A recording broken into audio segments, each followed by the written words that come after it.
Selamat siang pemirsa, kembali lagi dalam Special Report. Selama 2 jam kita akan membahas pidato Presiden Jokowi tentang RAPBN 2017.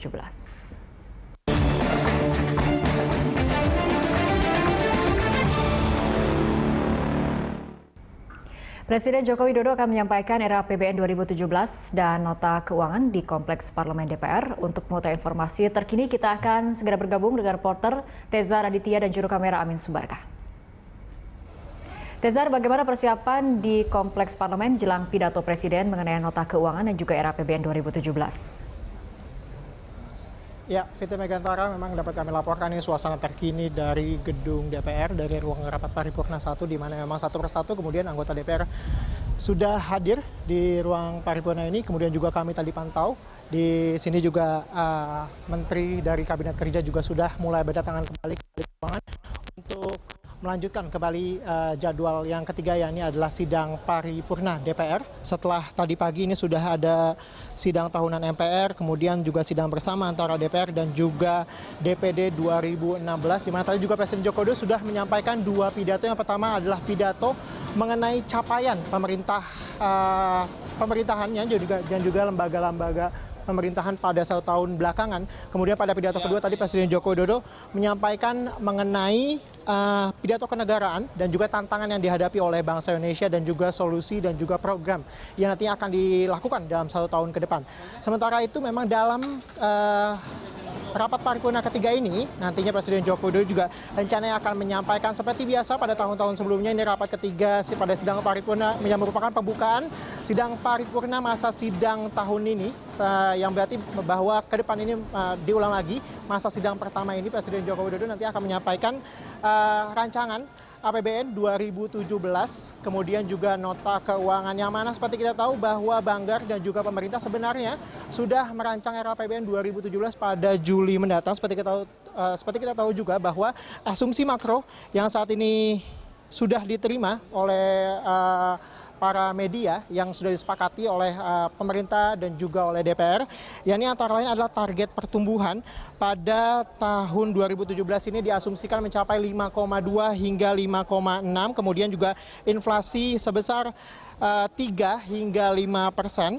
Selain itu juga nilai tukar rupiah yang diasumsikan pada APBN 2017 di angka 13.300.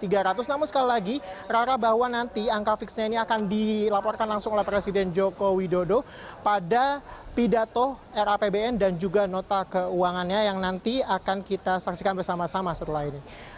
Rara. Ya, Tezar, bagaimana tanggapan anggota ataupun fraksi di DPR mengenai pidato pertanggungjawaban Presiden tadi? Ya, tentunya Fitri Megantara ini mendapatkan tanggapan yang beragam dari anggota DPR. Seperti kita tahu ada dua kubu, baik dari kubu pendukung pemerintahan maupun kubu oposisi. Salah satunya yang tadi kami sempat wawancarai adalah Ketua Fraksi Gerindra Ahmad Muzani, yang menyatakan bahwa pidato Presiden ini belum menggambarkan kondisi yang real di masyarakat, termasuk bagaimana misalnya kemudian BPJS Kesehatan makin banyak yang pemegangnya, tapi kemampuan pemerintah untuk melayaninya ini masih dibilang rendah. Ini juga kemudian seharusnya ini disampaikan dalam pidato yang juga menggambarkan sebenarnya ada masalah-masalah yang dihadapi oleh pemerintah dalam 1 tahun belakangan Kabinet Kerja ini. Namun di sisi lain ini juga ada tanggapan lain dari Mutia Hafiz yang mewakili fraksi Golkar, yang kita tahu bahwa Golkar saat ini sudah merapat ke kubu pendukung pemerintah. Ia menyatakan bahwa pidato Presiden yang tadi saya tangkap tidak boleh, salah satunya yang disampaikan oleh Presiden Jokowi adalah tidak boleh kalah dari terorisme. Ini merupakan salah satu poin yang ini adalah berhubungan dengan nyawa dari warga negara kita dan waktu kehati-hatian yang luar biasa. Kemudian juga ia memberikan apresiasi terhadap Kabinet Kerja dan juga apa yang sudah dilakukan oleh menteri dari jajaran Kabinet Kerja Joko Widodo selama 1 tahun belakangan. Karena seperti kita dengar bersama juga tadi dalam pidatonya, Presiden juga menceritakan mengenai apa saja yang sudah dicapai, meskipun diakui bahwa masih ada kekurangan di sana-sini. Namun ini sikap Golkar sekali lagi mendukung sekali lagi pidato Presiden Joko Widodo dan tetap merapatkan barisan kepada pemerintah. Fitri Megantara. Ya baik, terima kasih Teza. Pemirsa, demikian laporan langsung Teza Raditya melaporkan dari Kompleks Parlemen DPR. Ya pemirsa, dialog tentang RAPBN 2017 akan dibahas di segmen selanjutnya dalam Special Report sesaat lagi.